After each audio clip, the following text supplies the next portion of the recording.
Right, let's have a look at some abstract architectural art. So what is beautiful about this drawing? Why do you need to study it? Basically because it's a composition which goes to the conceptual area, right? It's based on two very skilled artists and it still remains a valid architectural drawing. Right, let's have a look. This drawing itself went through many iterations until its final shape, right? Obviously you have a main volume, you have one vanishing point, so you've got your vertical dominant, your foreground, you've got this horizontal dominant.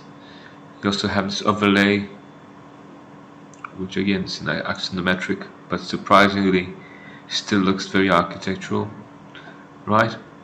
What I want you to get out of this is obviously it's went through multiple iterations. Look, this is a previous iteration, so a version of itself with previous previous version, you could say. You see, like, the two images aren't connected.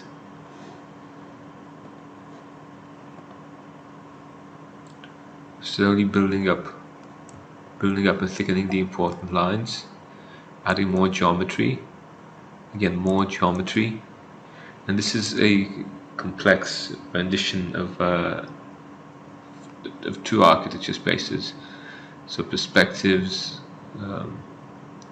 sections, plans, so you can see the difference, but how this eventually, right, with a bit of practice, can give you really good this, right? Cool. Talk to you soon.